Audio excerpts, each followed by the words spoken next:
All right, Jim Gaffigan is a funny guy. He tells a lot of jokes about family, parenting, different things like that.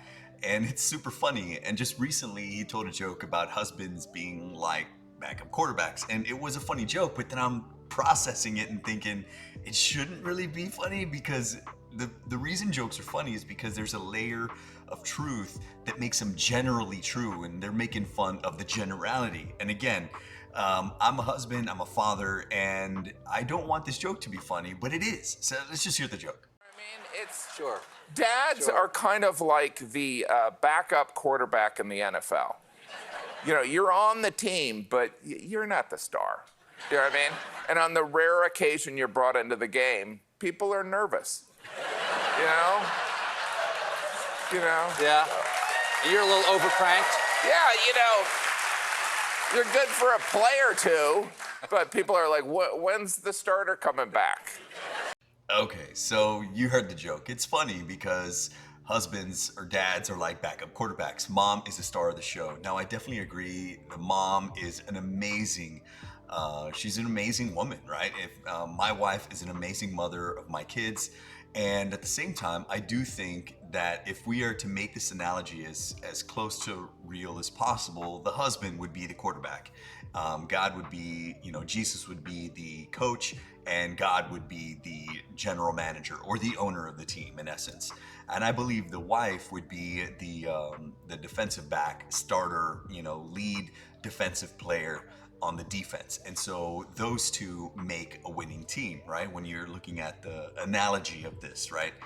But the reason husbands are backup quarterbacks is they recluse back to those positions, or that position specifically. They don't step up and step into the role that God has called them to be. And that then leaves the wife looking for security. She then takes over that role by sheer necessity, right? And I think it comes over a period of time. I don't think it happens right away, but I think the reason husbands don't step into that role as confidently as possible because there is a lot of pressure on that role to make good decisions, wise decisions, godly decisions that lead the family in a good direction, right? The hard thing is sometimes the right decision isn't always an easy decision, and it doesn't mean that that decision is going to lead to prosperity or comfort. It can be very discomforting if in some instances making a new decision, like potentially taking a new job in a different city or even a different state, different country, those things can be uncomfortable.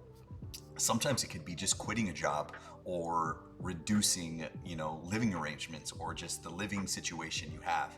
And so by those, standards or by those just examples, that makes it tough to be a husband and to make those decisions as the quarterback.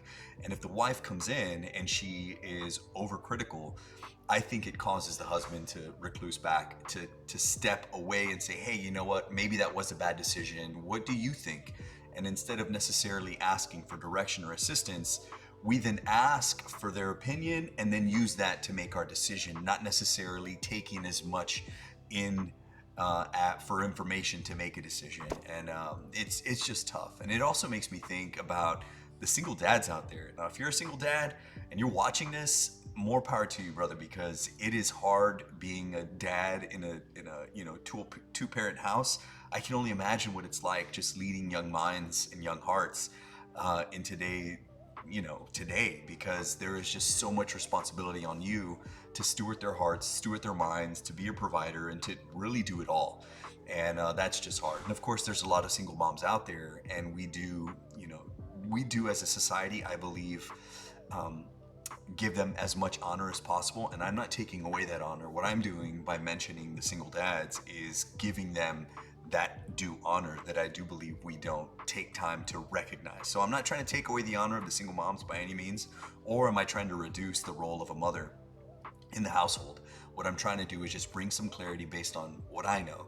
And let's just take a couple examples from the Bible if you want to follow me a little bit more. Because again, everything I'm processing and sharing with you comes from the biblical examples that I've seen.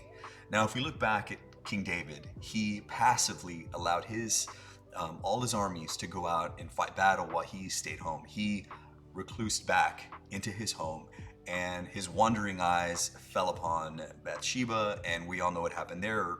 He fell into adultery.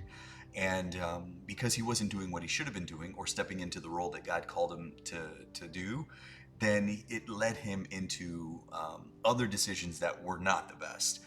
Now, if we look at other things, like we can look at Abraham, and he, listened to the insight of his wife, and often his wife had solid insight. But in this instance, Abraham listened to his wife and said, hey, we're unable to conceive as God said. Well, why not just take my servant and you can have a son through her? That wasn't what God said, and he didn't necessarily filter that suggestion through what God said, not through what Abraham necessarily believed was the right thing, because clearly Abraham did it, right? So he thought it was a good idea, but Abraham did not filter what God said through what his wife suggested. And so that is passivity, and that is being a backup quarterback. That's an example of being a backup quarterback. So the reason that joke is funny is because there's examples, biblical examples, that go back hundreds, thousands of years of men being passive. And of course, we have the ultimate example of passivity, where we have Adam. We're sitting right next to his wife while the serpent is just speaking lies into Eve, telling Eve, hey, you won't surely die, right? And then so, Eve takes part of the apple and then hands it over to, literally just hands it over to Adam and says, hey, why don't you have some too? So Adam is just as culpable and answers for that culpability in that sin of not, doing away with what the serpent said and denying what the serpent said, because clearly that was a lie and he was twisting the words of what, God said. So those few examples of passivity are why that joke's funny in today's standards, and sometimes husbands just become the butt of a joke.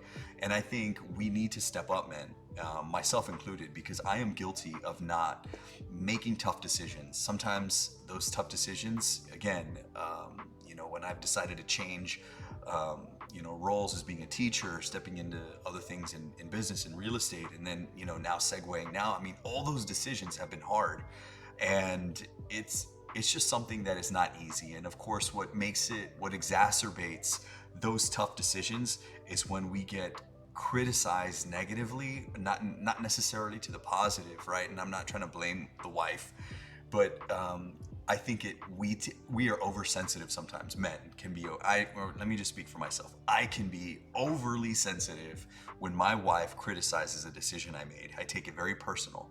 But she's really the only person when she speaks and criticizes a decision, not necessarily negatively, but just when she provides some critique, right?